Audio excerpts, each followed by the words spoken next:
Hey guys, welcome back to the show. We have a great episode for you self-quantification pros, people who like to know what's happening under the hood from the comfort of their own home. But before we do that, I want to thank you so much for being here today. And I'd love to encourage you to check out my newsletter, sign up for it at natnidham.com. And that's where you get to find out about all the things going on in my world and where to meet up with me. I'm doing a bunch of in-person events coming up. And also, you'll be the first to hear about my new Black Friday shopping list. So to figure all that out, go to natnidham.com and sign up for the newsletter. Let's talk a little bit about this episode. Have you ever wondered how the intricate world of silicon photonics can intersect with health markers? Who here knows what silicon photonics are? I didn't before this episode, I will admit. Well, we roped in someone who knows it all. Michael Dubrovsky, co-founder and chief product officer of SiPhox. In this episode of the Biohacking Superhuman Performance podcast is an intriguing journey that unwraps the science of miniaturizing optics onto silicon chips and the dynamics of launching a company that aims to bring lab-like precision into, wait for it, the comfort of our own homes. No more begging for blood work. I mean, look, they're still going to be begging for blood work, but Michael discusses the importance of tracking inflammation, understanding the significance of the CRP test, and the impact that workouts, flights, lifestyle, and supplements can have on our CRP levels. So CRP is a measure of inflammation. And just for the record, I said flights, not fights, although fights can also contribute to inflammation, but whatever. As we proceed, we unveil the potential of simple lifestyle changes to improve metabolic and cardiovascular health. We also take a peek into the future of home blood testing and the role of semiconductor technology in driving this forward. So Michael is the co-founder and CPO of SiPhox Health. He not only engineered this device alongside his co-founder, Diederik Vermeulen, and their team of scientists, but also leads their current direct-to-consumer venture, as the SiPhox home device is not FDA cleared yet, a 17 biomarker comprehensive health test at the lowest price on the market in the US and Canada. So this is a test. So they don't have that technology to do the at-home stuff yet. Right now, you can sign up and get an incredible blood test through a kit that they're going to send you and you're going to send back. So Michael's an engineer. He's a serial entrepreneur and a tech investor.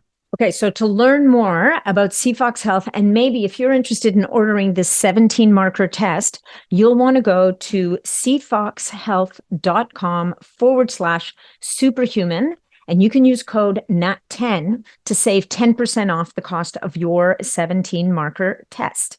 Okay, so once again, that's SiPhox, which is SiPhox health.com/superhuman. Now, let's jump into this episode and learn about SiPhox Health.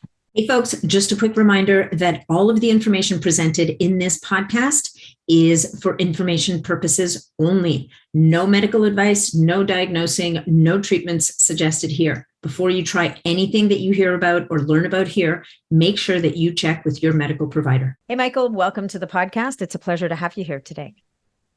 Yeah, thanks. It's great to be here. This has been possibly one of the longest coming podcasts I've ever had. I think I can't remember his name. This young guy, I finally met him at A4M in December. And it felt like he hunted me down for the longest time and finally handed me this kit and said, here. So anyway, I'm very glad that he did, because I think we're going to have a super interesting conversation today. So Michael, why don't you just 60-second snapshot on who you are, what you do, and why you're doing a little bit about what you're doing, because I think it's actually really interesting. I've kind of moved away from that recently, but in your case, I think it'll be interesting for people to understand who they're talking to. Sure. So my background's originally in chemistry, biochemistry, but I then went on to do several startups, more like engineering and hardware. But the last 6 years or so, I've been working in this field called Silicon Photonics. So I got into it originally when I was at Technion University for a while in Israel, and then I came back to MIT and did some more there. And it's a really interesting field that like people don't really know about, which is miniaturizing optics onto silicon chips. So like this behind me is a wafer. So this is what like comes out of the fabs that make chips for computers and cell phones and so on. And so there's a smaller subfield where they actually, instead of doing stuff with electronics, you're actually taking lenses and lasers and stuff like that and miniaturizing them onto chips. It's mostly used for the internet. So right now, when I'm talking to you, the computer is electronic. So it's getting the data from the camera and the microphone, converting it into signals that go to eventually somewhere it's converted into light. So because it has to go over fibers to get to you. And so that's being done on chips. It used to be done by like large, kind of like bulk optics, but that's now all done on chips. And it's a very powerful technology. So a couple of years ago, my co-founder and I decided to start a company around using that technology for new applications outside of telecommunications. And it became clear that like blood testing was really exciting because it's really hasn't seen much innovation, and the instruments in central labs all use a lot of optics. So we chose kind of like basically one of the most advanced instruments that's used in central labs, and miniaturized that for the home.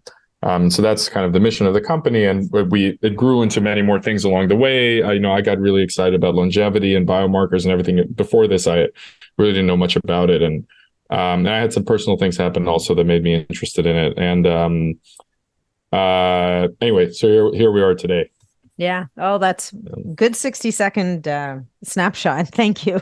Yeah, Sure, it's a big story. So anyway, so you became interested in longevity and health. And so you've turned your superpowers to how can we miniaturize what's in that giant central lab into something that can be applied, a person can apply for themselves at home. Yeah, but so that's... But before that, you have like an interim technology that you released, right? That I use. So one of the exactly. So what you tried is the at-home test kit, which is this thing where you collect blood onto this is also actually a pretty interesting technology. It's not ours, but we applied it. It's a card that separates blood cells from plasma. So once you've put, which you saw this, once you put your blood here, it actually runs across and the plasma ends up on this side. And what this does is it allows it to be shipped for up to 2 weeks. Yeah. And it makes it really easy to handle. You don't need refrigeration and so on. And so that allows us to actually do the testing in a central lab, but for very low cost, very convenient, and from the home, right? It was really impressive. Yeah, of course, the turnaround time is long, but like 5 days. I remember when I put seconds. when I put my drops in the little well, and then I saw it separating out. I was like, oh, that is so cool. My husband and my son are looking at me going, what are you talking about? I'm like, never mind. To people like me, this is super cool. But you can literally see the different components kind of getting pulled out. So anyway, all right. So that's the snapshot of what we're going to talk about at the end. But before that, I think one of the things we wanted to pick a topic, because you're doing like a really interesting comprehensive panel through the SiPhox. Is that how you pronounce it? SiPhox, through the SiPhox test. And so before the podcast, we were sitting there talking, okay, what are we going to pick? What are we going to choose? And you came up with this idea, which I love, of talking about inflammation and the major inflammatory marker that you look at, which is hsCRP, which is a really interesting marker when we're looking at what's going on under the, and what I love about markers like that is they can give you an indication that something is brewing before it's actually shown up or before we become aware of it. And so let's talk a little bit about hsCRP and why I know why you chose it, but talk to people a little bit about why they should care. And there's just CRP and then hsCRP. And so talking about the difference between the two and that kind of thing. So one of the reasons I thought it'd be interesting to talk about CRP in general is that that's the first test that we worked on. So we also do a lot of demos with this is like the home device that we're working on, right? So we do a lot of CRP. We do other demos now as well, but that's the first demo that we built because it's such an interesting marker. It can mean many things, and it's very relevant for a lot of like longevity use cases and other use cases that people care about. So there's two CRP tests. There's hsCRP and CRP. They're actually the same thing. So it's the same protein. The problem is just the central lab instruments, they have to run, if you have very high CRP, that has to be run separately. It doesn't work it doesn't work in the same well. So if they think you'll have very high CRP, they'll run a CRP test, which measures like 10 to 100 milligrams per ml, I think. And it's either milligrams per ml or mgs per liter. I always confuse it. I'm gonna put it out there. It's probably megs per liter, but yeah, okay, it's mgs per liter. So it's microgram per ml. Yeah. But anyway, so it's 10 to 100 milligrams per liter, and then HSCRP is 0.1 to, or sometimes 0.2, depending on the test, 0.2 to 10. But it's all the same protein. But the use cases are pretty different, because typically if you're above 10, you're in like some acute inflammatory state, whereas below 10, it can be chronic. But like in our case, we just do the full range in one test, but it's that's on the home device. But generally, I think what's more interesting is HSCRP. The acute CRP is something that doesn't have a big relevance to longevity. It's typically like you have a bacterial infection, so you have very acute high CRP. Could it be brought on also by like if you, let's say, did a crazy hard workout the day before you had your labs done, and you go to the doctor, you go get your blood drawn, and your doctor's like, holy jumping, these numbers are out of whack. But I remember once my CRP was off the charts, and my doctor looked at me going, yeah, but aren't you doing that crazy CrossFit stuff? And I'm like, actually, now that you mention it, I had worked out that morning of the blood draw. Yeah. So if you want, it's kind of like fasting for a lipid test. If you want to get a good baseline CRP value, you can't do a hard workout like 1 or 2 days before. So if you look at the graphs, so they'll measure athletes for like a triathlon or something like that, you'll get a peak about 24 hours after the event, and it can go to like 30 or something like that. So one thing people do, one like well-known trick, which at least damps it a little bit, is to take like tart cherry extract before a marathon. But interestingly, that also works for flights. So flights will increase your CRP. I don't think anybody really knows why, but people think it might be related to like the inflammation you get just from like the pressure change, or like from sitting. It's hard to disambiguate all these things, but you can also take like tart cherry extract before a flight and damp like the CRP response, damp the inflammation response. That's interesting. I actually use molecular hydrogen when I fly, and I find it's made a big difference for me. Like my feet used to swell really badly on flights.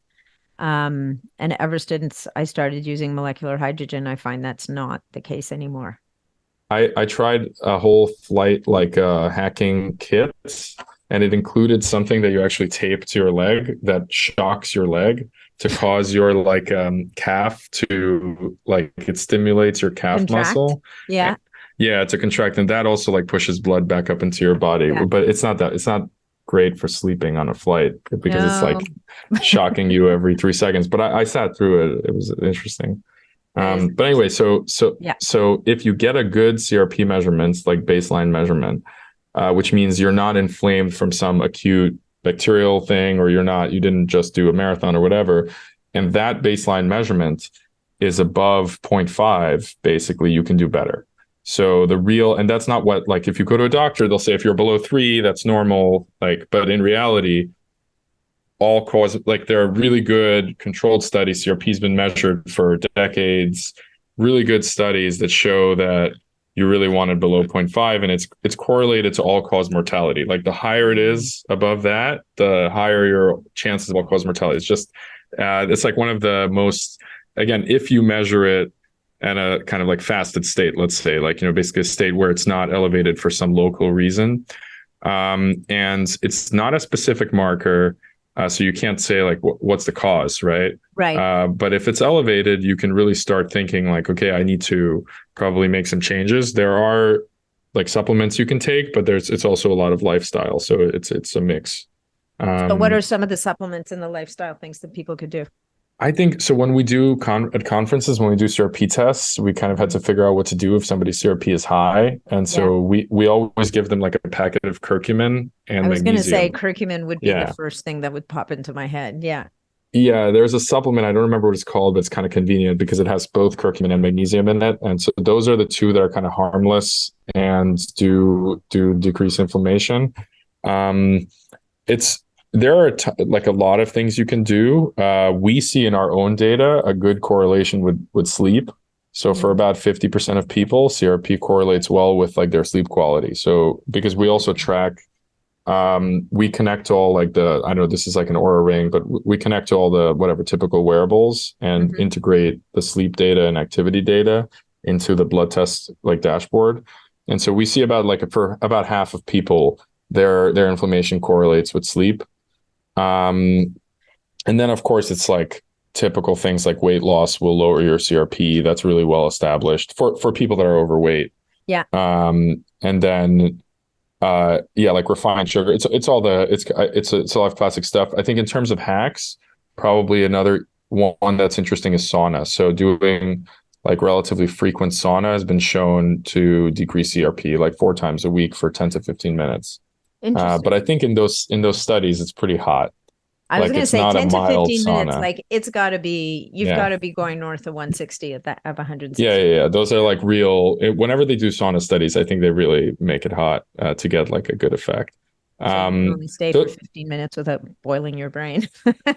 Yeah. But it's because it's a non-specific marker, you do have to kind of debug and try to figure out like what is going on that's causing this. But it's a starting point, right? And if you can't fix it with lifestyle and supplements, it's definitely something to look into where, okay, maybe I need to like see a doctor, and not every doctor is going to even want to talk about a CRP of 2. They'll say, whatever, just come back when it's 20, like, come back when you have rheumatoid arthritis or whatever it is, right? Because it could be the beginning of like something more serious, like some inflammatory process. But I think it's a very interesting marker. I'm very surprised, given all the evidence, that it's not something that's really focused on by the medical system, along with fasting insulin. Those are the two that, to me, it's like very surprising, because fasting insulin will rise before your glucose. So they'll check your like fasting glucose, but 5-10 years before your fasting glucose is out of whack, your fasting insulin will be bad. And then these are the kind of, because it's like a control system in your body, right? So it's once you become insulin resistant, you can still just overproduce insulin and keep your glucose at a normal level. So if you really want to see like early signs of these issues, you want to be looking at these markers, right? And it's something that to me is very surprising that it's not just standard practice to focus on this, because it's easier to fix. I mean, this is a trope, right? But of course, it's easier to fix things before they completely deteriorate. So it's that's some of the stuff that I wasn't really into any of this before starting this company, but when we realized that the technology would work and, okay, in a couple of years we'll have this, I started looking at like, what's the most impactful use case? And typically when you do blood testing, what you're looking at is like, how do I make doctors' life more convenient? So like, how do you make more money for doctors, or how do you make their life better, make the treatment experience, like, how many patients they can get through the pipe, or like, I don't know, how often do patients fall off and like not go do their test or whatever, things like that. Or if they're acutely sick, like how many hours does it take to get a result in order to then treat them? But there wasn't a lot of focus on like, okay, how do we increase the health span and lifespan of humanity, right? Like that type of thing. And to me, that's just more exciting. And it seems like really the low-hanging fruit is probably 2 places for blood testing. It's prevention. So actually finding out early and tracking and kind of reversing trends in your markers. And the second thing is experimentation. So people are trying tons of stuff, but it's very hard to collect data on yourself to know like what's working for me. And we know, like, for example, from all the tests that we're doing, that different things correlate differently for different people. So for example, if I tell somebody, oh, just improve your sleep and your testosterone will go up, well, that's only true for 50% of our users. So it's something that, like, if you just take a generic, even something that's well studied, it only works for a percentage of people. Right. So I think enabling people to do personalized kind of experiments also is highly valuable. So that's what we ended up focusing on for our, kind of the product that we launched. Well, they can repeat the test at will, basically. I mean, you don't have to repeat the test every 30 days necessarily, and maybe, what I'd like to talk about before you go on is what are the numbers people should be looking for in their fasting insulin? Because, again, if you can even get a doctor to look at it, very often their range is going to be different than what you would consider an appropriate range. And like you just talked about for HSCRP, like if your CRP is below 3 from a medical perspective, from a conventional perspective, you're fine. But from a functional perspective, you're saying you want it to be below 0.5. really. Yeah, that's really what people target, and some people just target getting it as low as possible. 0. Yeah. There's no amount you need You don't basically need at a any, base level. Yeah. So what about fasting insulin numbers? That's a good question. So I think so. It depends really if you're keto, that throws this all off, right? So if you eat a normal diet that contains like a normal amount of carbohydrates, you really want it below 10. That's from what I understand, and that's what I think our recommendation is. And I think 7 is where we actually cut off the like ideal range. Your happy place is 7 to 10 for fasting insulin. Yeah, and I think low is okay. Like unless you're not feeling well, or whatever. But again, I'm not a doctor, but that's what the research supports. I think that's what the studies basically show. The standard range is up to 25. Wow. Or 24.9. So basically you can be climbing in that standard range, which indicates very likely you're getting insulin resistance, which is going to lead to prediabetes, which is going to, that's the kind of the direction it all goes. And for 1 out of 7 Americans, I think, is diabetic, and 1 out of 3 is pre-diabetic or something like that. Mm-hmm. So it's kind of it's a well-worn path here, due to the food environment, basically, and maybe some other factors. But that's one that I think is, in terms of like what are the preventable diseases that you can get as an American. I mean, that's just a really big one. It's that the inflammatory and the metabolic diseases and those will then have downstream effects on things like sleep, hormonal health, and everything else, right? So now I think it's really becoming clear that some of the hormonal issues that people struggle with are really coming from, and even mental health, are really coming from like metabolic health. Mm-hmm. That's becoming more and more of a, I think, accepted viewpoint. So starting there and just making sure that you're not trending off the graph, like off the chart. Yeah. It makes a lot of sense.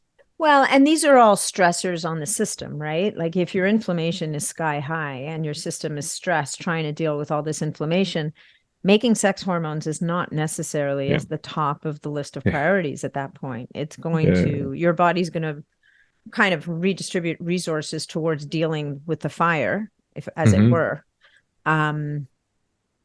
Just because the fire's got to be put out, even for reproduction purposes, it's not going to prioritize reproduction. But on the insulin, and actually what I wanted to ask you is the correlations between inflammation and fasting insulin. Is that something that you see, or not so much? That's a good question. Yeah. When you say sleep, is it that poor sleep will drive inflammation, or that high inflammation brings poor sleep, or is that a chicken or the egg question? That's a good question. We don't know. So I'm just telling you what it correlates in our just data. What you're seeing. Yeah. Yeah. It's just what we're seeing. But I think the studies show, I think when they do studies where they actually like induce poor sleep and then they look at inflammation, I believe that you do see that increase. For sure.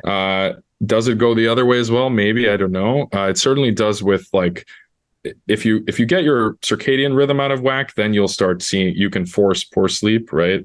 Mm-hmm. But if you're making just like poor sleep choices, that will increase inflammation and typically also have some metabolic effects as well. I was going to say, you become more insulin resistant after even just one bad night of sleep. I mean, definitely the cravings go through the roof. Most people will have noticed that. So yeah, exactly. I don't know. I think, like, from my opinion, I never was like really, I'm also young, so people usually get interested in this stuff as they get older, but I was never really that interested in like health, because I thought it wasn't really something you can control that much. There's of course like diet and exercise, but it's like for most people, you're already dieting and exercising as much as you're willing.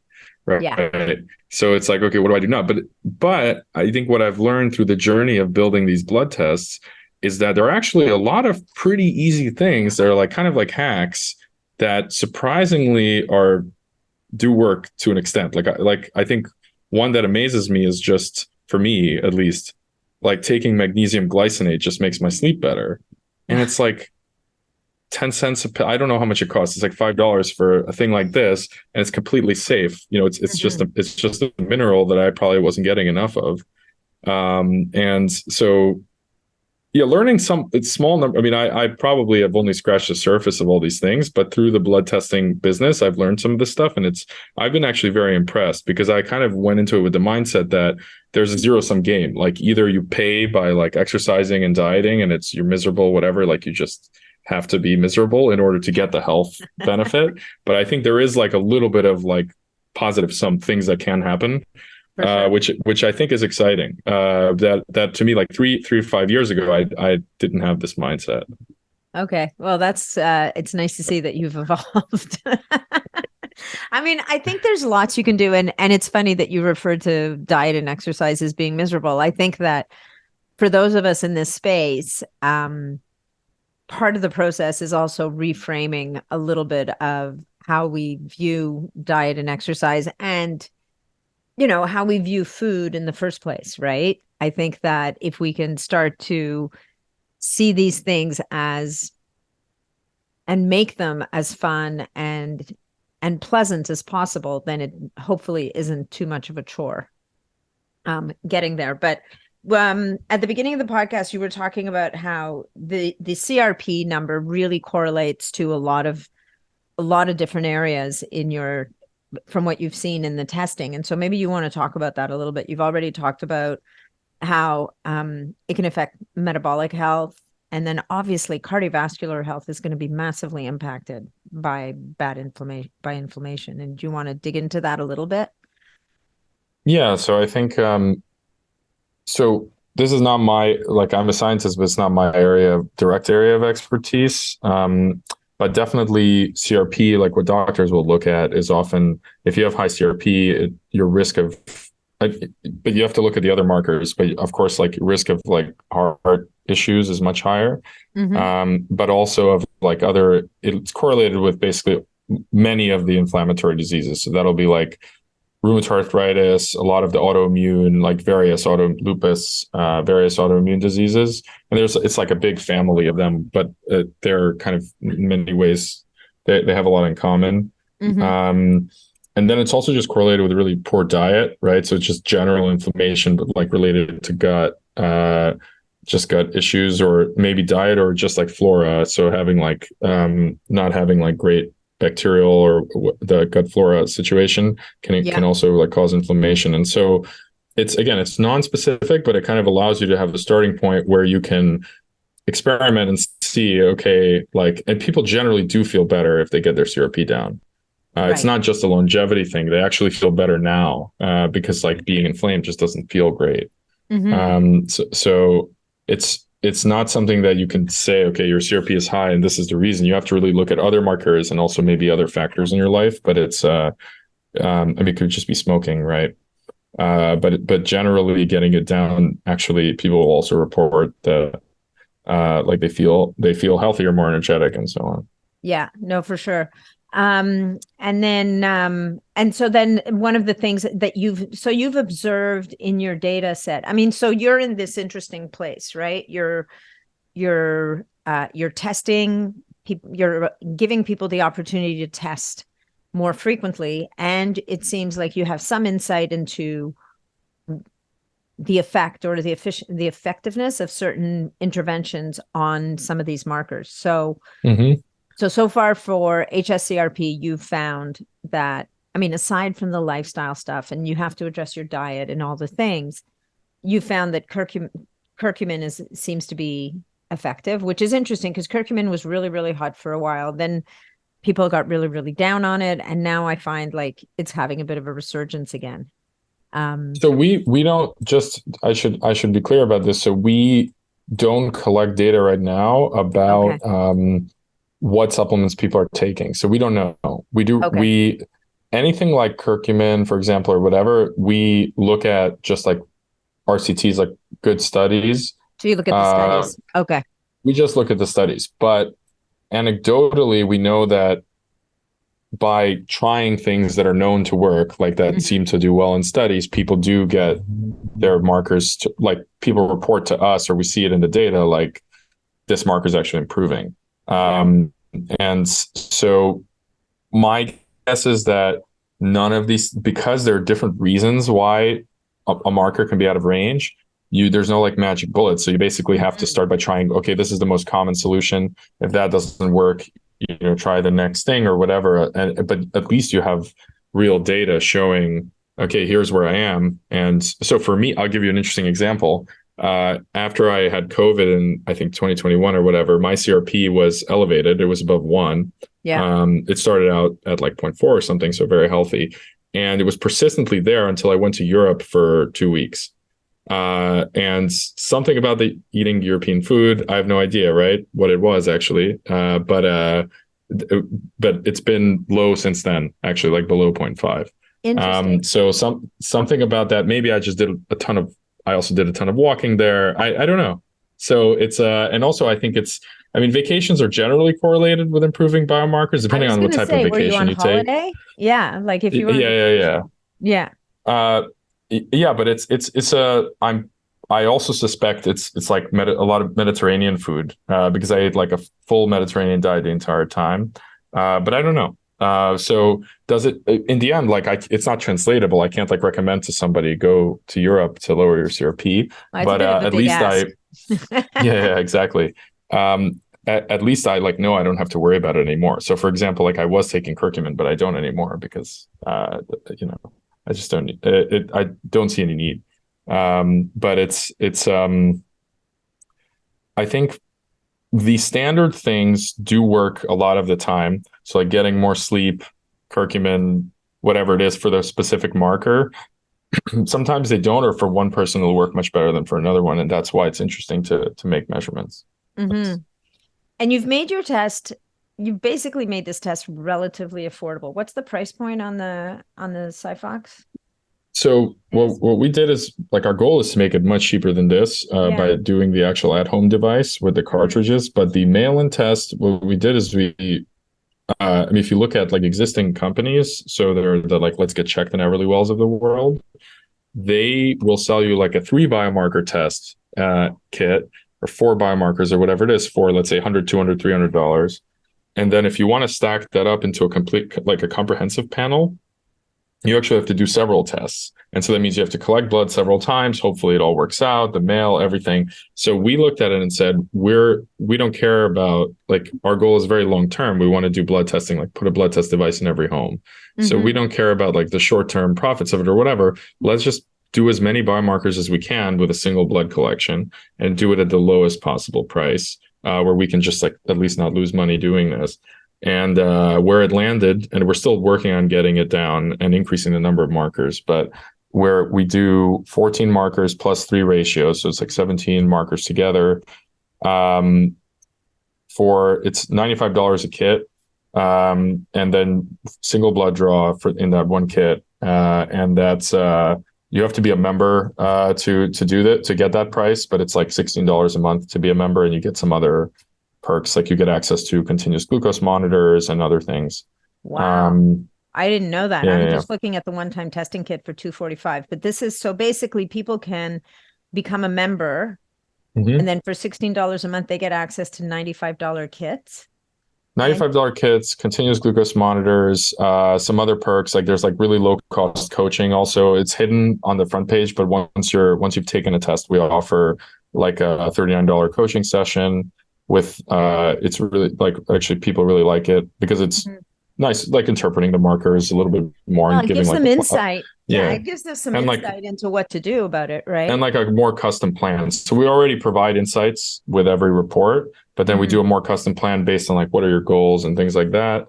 And then we're partnering with a company that does custom supplements. And so we're launching, and again, this is something, we don't do this to really, like, we don't see it as a profit center, but we think like, we just want to make it as easy as possible for people to actually do something with the data, right? Mm-hmm. So we're going to launch a couple of supplement options based on where your markers are. Okay. So like, if your inflammation is high or you have metabolic health issues or hormonal or cardiovascular, there's like a slightly different blend that we're kind of, it's not like 100 supplements. We're kind of minimalists, it's just a couple of things that we think are like, we believe in and we think are like reasonably well studied. But of course you can get them anywhere, but it's just like a convenience factor.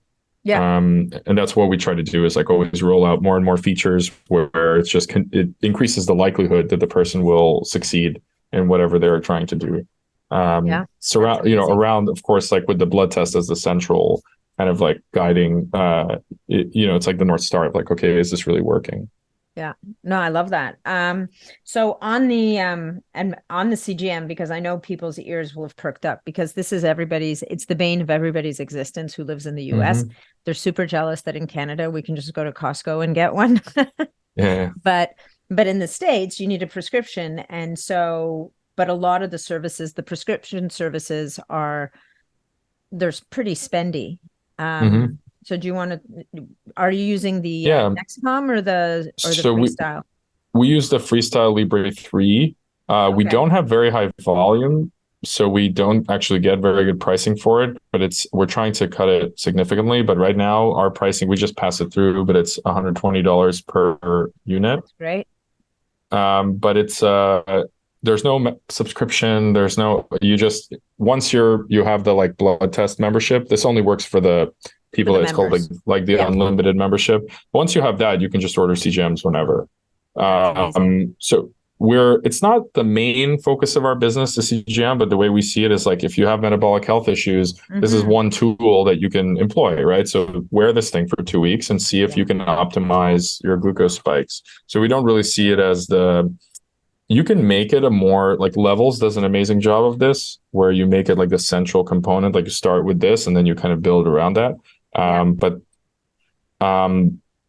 We went, obviously, like, our core expertise is blood testing. So we look at the comprehensive blood panel, and then the CGM is more like a tool that we think is definitely a great tool for that, like, targeted. It's relatively easy to get a lot of value out of it.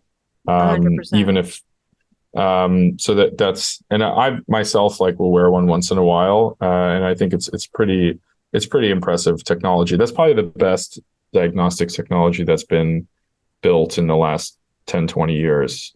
It took a long time to bring them to market. Like, they were already kind of working 15 years ago or something. And then it took them until like 2018, 19 to really.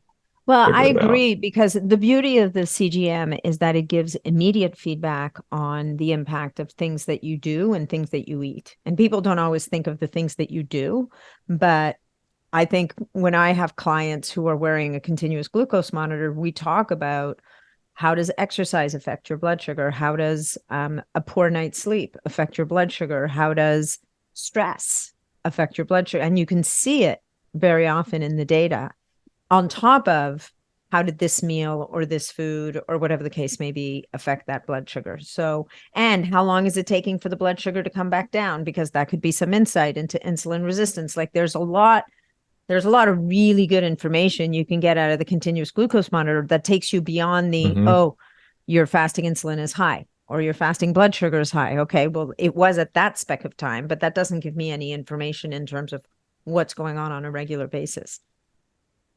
Yeah, it's I think that's it. Like, the more frequently you get data, especially for something that's changing a lot, it becomes like exponentially more valuable, for sure. Yeah, I'm just looking at, so when I'm looking at the hormone panel that you measure, where'd it go? I just had it up a minute ago. So out of the box, what we do is cortisol, DHEA for men, estradiol for women, ferritin, TSH, FSH for women, testosterone for men, and then vitamin D, which is TSH. And so you don't measure DHEA for women? How come? We do I believe we do in the extended. There's a add-on that does another 5 hormones. That's also like something that's available for members on the back end. In the add-on we do, it's just a blood budget. Like, there's only so many that we could do. Okay. But somehow it ended up this. It's a little bit arbitrary. It's hard to. There's so many hormones that it was hard to make a really good decision, I would say. On, of course, like, men need the testosterone measurement, for example, but it's for sure. I think also for women, there's a complicating factor, which is that due to the cycles, doing one measurement is not always like perfect. But for example, for TSH is a very useful one, because that one is not cycle related, and a lot of women will have that out of range. So that's That's an interesting one. And do you have plans to measure T3 and T4 down the road? Because TSH is, you can get that pretty much from your GP, and it can be, I mean, look, it's a good indication that something might be off, but we all know that it doesn't necessarily mean much. Like if you're not converting your T4 to T3, that gives you other information. Or do you have plans to kind of be able to drill a little deeper into some of these wells, as it were? Yeah, so something that we're in general doing is we're building up other like smaller panels that will recommend as follow-ups or just have as options. The main reason we don't do that now is just because of the, it would just be very clunky. So we're finding a way to, in a very nice way, to kind of like give people the option to order these things without confusing them, making it just like a grab bag of stuff and nothing is like, there's no seniority. So we're starting with this like comprehensive panel that's a bit of everything and, it has good coverage. And then once you're in the system, if you're curious, like, okay, maybe I really want to look at my thyroid more carefully, there will be a panel that you can order for that. Okay, but that's not available yet. Not yet, but that's something that'll like the next 3 to 6 months. Yeah. Oh, nice. And then the home kit. So let's talk. I mean, you know what, guys? I know that I'm so curious about this home kit. Like how amazing that we'll be able to have like it looks like a little rectangular box.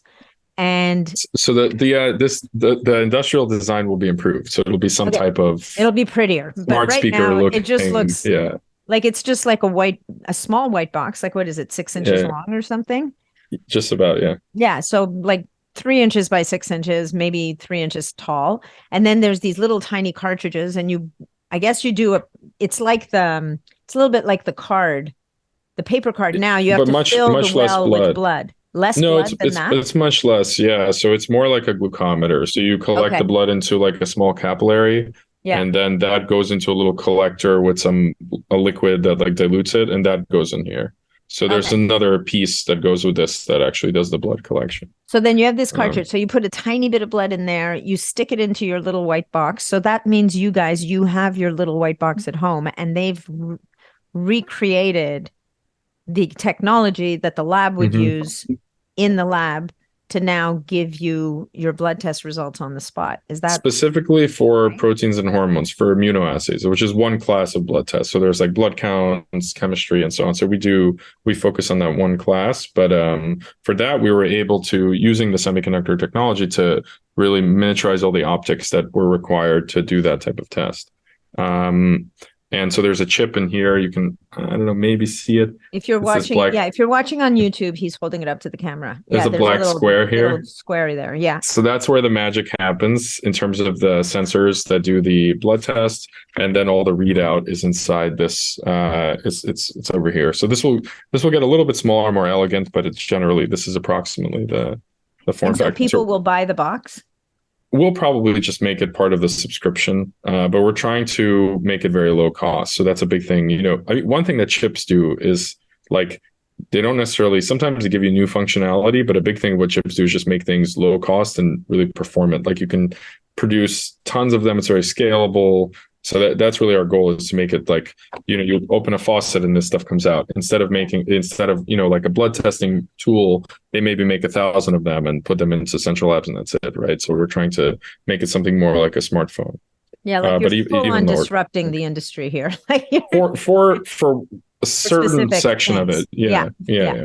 And I think the menu will never be as broad as a central lab, because it's definitely more difficult to develop the cartridges than it is to develop like a standard, there's a lot of history to the central lab and a lot of kind of momentum. It's very easy to add another test and things like that. But I think for many use cases, it makes sense to build something like this. I mean, our opinion is that, 10 years from now, there will be a device like this in almost every home. And it's just a question of, how are we going to get there? Who's going to get there? What's it going to look like? And so on. But it's kind of an inevitability, just because of the direction that healthcare is going, the need and everything else. And the technology exists. Ours and other people are working on things like this as well. Mm-hmm. That's fantastic. And so you said proteins and hormones is what the box is going to be able to do. And so what are the proteins? Are we talking distinct amino acids, or are you talking specific? No, like CRP? CRP is a protein, or peptides, like insulin's a peptide. So just not, we generally don't look at like ions, so we won't be measuring, chloride or something like that. Okay. And we generally don't look at we can't do cell counts at all. So so you're not doing the white blood cell count, the red blood cell count, it's a totally different technology. Whole different thing. Okay. Yeah. Wow. That's really cool. I'm, this is like high nerd. If you're into longevity, this is a big deal. Yeah, for sure. Yeah, no, I mean, this is a really big deal, because in a land of wanting to be able to keep an eye on things and do the intervention, say, okay, let's say I'm going to do 30 days of high dose curcumin, and I want to see what happens on the other side. Or, if I figured out with my doctor, I have a bacterial infection and I'm going to deal with it, what changes on the other side of that? Or changing my diet, how is that going to affect my insulin levels? I think that's just really exciting for people to be able to have that in their house. Yeah, right? Not have to run to the lab and do the whole thing. Do you want to talk a little bit more? I mean, one of the things you said that CRP correlates to so many different areas. Is there anything else that we didn't really talk about in terms of CRP, or do you want to dig into homocysteine a little bit? Like, that's another one that I think doctors don't look at nearly enough. And one that I think is pretty interesting that we look at for inflammation is actually ferritin. Mm-hmm. So ferritin normally is like associated with iron levels and anemia and so on, but that's when it's low. Yeah. So it turns out that when it's high, that actually can indicate inflammation. Yeah. And that's something I had no idea about. But I think it's very interesting. A lot of men will have very high ferritin. Yeah. And there's also some whole separate kind of like, I don't know if it's I actually don't know if this is accepted medical knowledge or like still a conspiracy theory that will become medical knowledge at some point, but like that high iron levels in general are bad for you. And so there's like a community around doing a lot of blood donations if you're a guy to get your ferritin or just iron levels down. And that's, I don't know how much evidence, like I've seen papers and things like that, but I don't know if it's like, if that's still fringe or it has already been, because things that used to be fringe, some of them, like some percentage of them eventually become, this is obvious now. So I don't know if the iron thing is still fringe or it's become like more typical. I'm not sure. I think iron is a Goldilocks story. You want it not too high, not too low. Like it needs to be in a specific range so that you're not, very, very high. They talk about it like almost like you're rusting from the inside.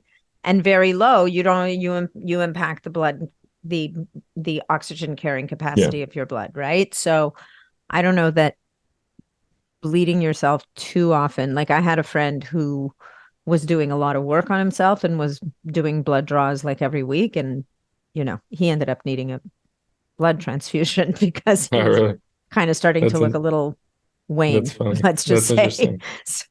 So it goes both ways. Yeah. It goes both ways. It's like mTOR. Everybody's crazy about lowering mTOR for longevity, but here's the bad news. If you don't build lean muscle, you're not going to be a happy elderly person.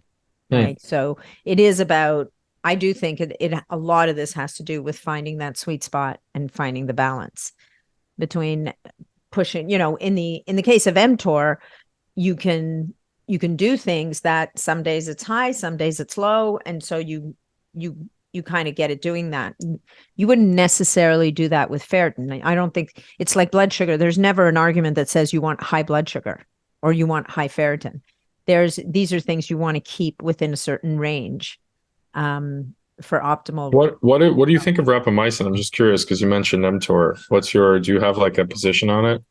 I think rapamycin is really interesting. I'm actually going to be interviewing somebody about rapamycin because it's one of those things I've been wanting to do a deep dive on for a really long time. And I can't remember the gentleman's name that I'm interviewing, but he's written papers, written books. Like he's been rapamycin man. for years and years. And I wanted to find someone to interview who's so deep in the research and the clinical work to really show how it works and what the outcomes are. I've personally been cautious with it.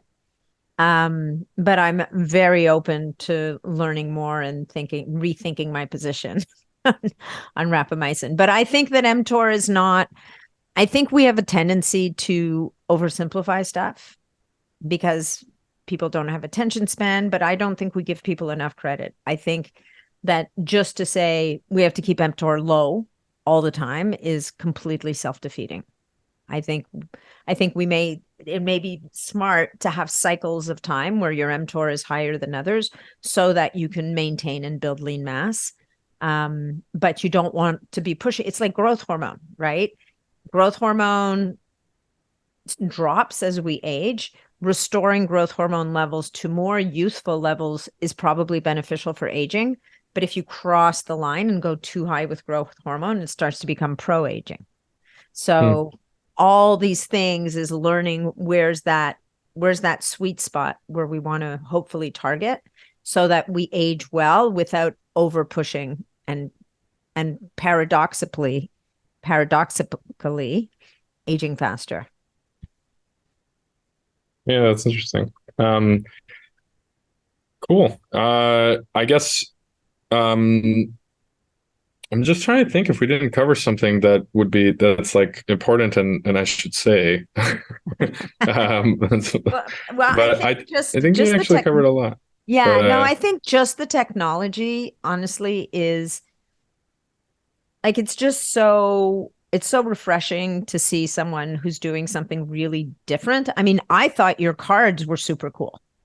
Right. When I did my first SiPhox test and I used the card, I was like, wow, that's just, it takes you way beyond a blood spot test, right? Like a dried blood spot. Yeah. I think the dried blood spots, the original ones, had a pretty bad reputation because they weren't separating this trick of separating the plasma from the cells has a lot of benefits because you also can't, what would happen with the original dried, I mean, this is nerdy stuff, but like the blood would dry a little bit and then the person would put more blood and they would kind of cake it and stuff like that. And none of that can happen in the case of where you have the plasma going across the card. Yeah. So it's these little details like end up mattering a lot. But the dried blood spots had like a pretty weak reputation in the industry and everything because of there's various issues with them, but that's one of them. And then you have hemolysis, like the cells bursting and things like that. I think one thing I forgot to mention is that I thought of it is that we have a wait list up. It's a little bit hard to find, but siphoxhealth.com/waitlist. It's a form where you can sign up to eventually be in a study. So next year we're going to launch a study where a good number of people, like thousands maybe, we're figuring out the exact number now, are going to get a device in their home as part of their subscription, and we'll actually be able to do the testing and get like instant results for some of the markers. Okay. So for example, we were talking about CRP. If you want to optimize your CRP, you would get the CRP cartridges, and maybe there'll be 1 or 2 or 3 or 4 more markers in there besides CRP, but it won't be the full panel. But you would get like the inflammation cartridge, and that you'd be able to use that at home as part of the study. And that'll run 6 months to a year or something like that. Sign me up. I'm in. Yeah. I want to be in there. Absolutely. No, I think that, this is a biohacker's dream, right? So I think the last thing to talk about really before we go is just the work that you've done to show, again, because it's a miniaturized version of exactly what's happening in the lab, it kind of seems self-evident that this is as accurate as having your blood work done in a lab. But do you want to speak to that a little bit? And then even the paper, the card, just in terms of the work you've done to establish that this lines up exactly with what people are doing in a lab. Sure. So our hardware, we do all our own studies, and then we have some third-party validations that we run, but it's not ready for, like, we're not selling it yet or anything like that. But there's kind of a standard process that you follow, and we'll have done that for anything that goes out. Even as part of the study, we'll already have gone through like a very rigorous process. For the test cards that we sell now, so there's this is all regulated by something called CLIA. It's the FDA. It's like the FDA, but for central lab. So it's a different different organizations. So all the tests are CLIA approved. They do the lab. We work with a third-party logistics company that does the actual like physical lab testing. So they'll cut a piece of the card out with the plasma, rehydrate it, run it on the machines. So everything is actually run on an FDA cleared instrument.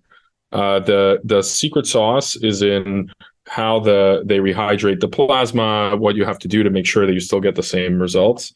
But all of that is actually tested like against standard venous draws and everything. So there is a pretty sophisticated process. I will say though that anytime you have people collecting their own blood, that increases the likelihood of errors. So there's about a 0.5 to 1% error rate in LabCorp and Quest. So that's like your standard blood draws will have an error rate.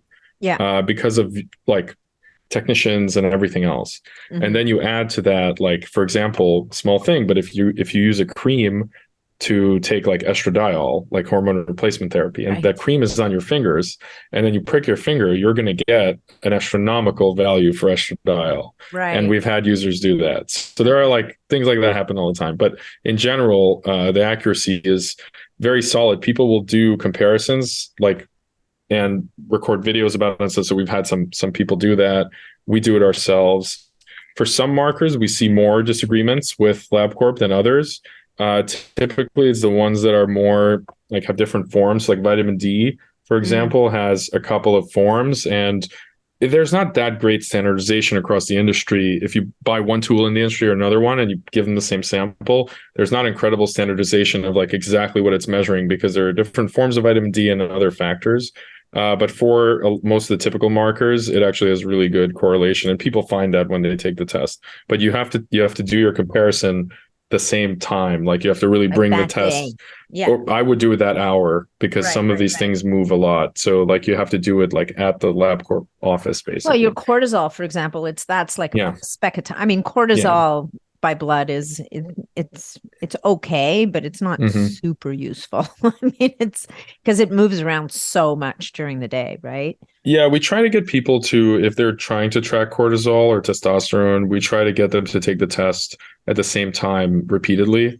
So like 10 a.m., let's say, or like even better, like whenever you wake up, just take the test an hour later, let's say. And that's your fixed interval just to get a more reliable, because of that, the curve is like from the time you wake up. And then, so that's if you're way out of, like, if you have like a really serious circadian rhythm issue, you will see that from just one cortisol measurement. So we get people, your cortisol should be whatever it is, like 10 in the morning. And, we get people with like a 2. So for sure, it's not, you're not getting, so you're not getting the cortisol spike when you're supposed to wake you up. And so that means that if you feel sleepy, like probably the best thing to do is to somehow fix this curve, right? Rather than whatever. So that's like something that we do see in our data, and the opposite also. Like sometimes people will take the test at night specifically because they're interested in this, and they'll see high cortisol at night. That's kind of a rare use case, but it's, of course, you can do it. Will cortisol be part of what you can measure with those little home cartridges? The cartridges, because that'll be really interesting, right? So that you'll be able to measure your cortisol at multiple points a day. That'd be really interesting. Yeah. And then there was another one I was going to ask you about, IGF-1. Is that something that's coming? You're not measuring that now, are you? Or are you? I can't remember if I saw it on the panel. Which marker? IGF-1. We're not, no. But that's something that we actually could be measuring, but we weren't 100% sure how to interpret it. So we didn't choose it as one of the markers. So, I mean, IGF-1's interesting. It's the closest thing to an understanding of maybe what's happening with growth hormone that you can kind of look at, because growth hormone's another one. You can't measure it because it's going up and down all day long. Like you've got pulses of growth hormone. And so your liver will convert growth hormone into IGF-1. So people will often take their IGF-1 number to try and extrapolate, well, is my growth hormone really high or is my growth hormone really low? And so I was just wondering, because again, in the world of where people are playing around with certain things that might be affecting the growth hormone levels, it's always interesting to be able to track and see where they're at. Yeah. Yeah. That's probably will end up in some kind of like longevity add-on or something The longevity that has even more like longevity. Like cystatin C is probably an interesting one too. I think people care about that one a lot in like some longevity circles. We don't really do anything like kidney focused right now. Yeah.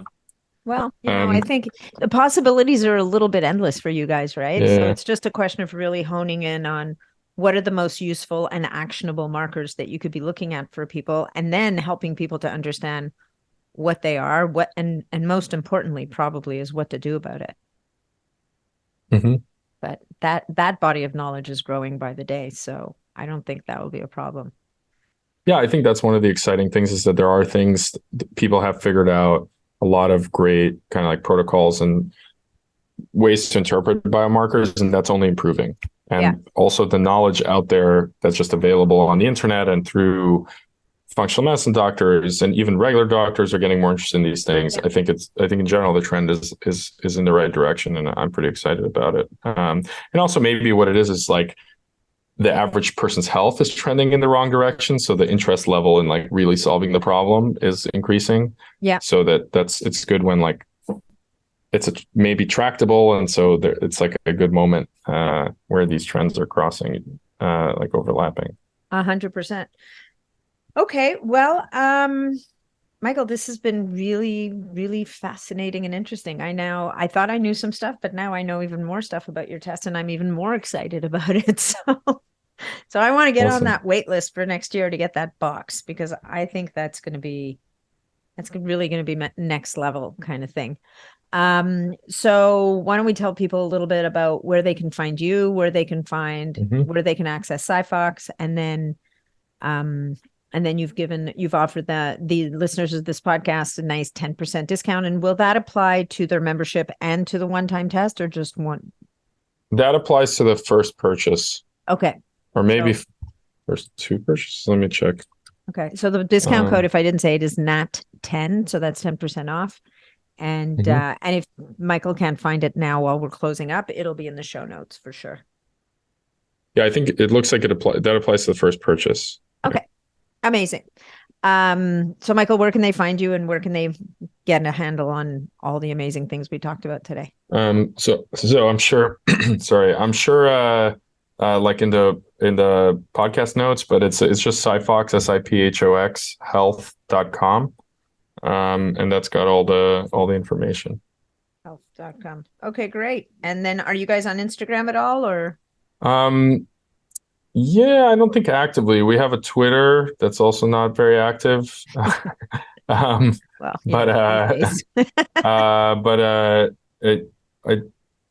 something that we haven't figured out yet what our social media life should be as a company. But you're too busy. You're too busy doing other cool stuff to do that. So it's okay. We can go to the website.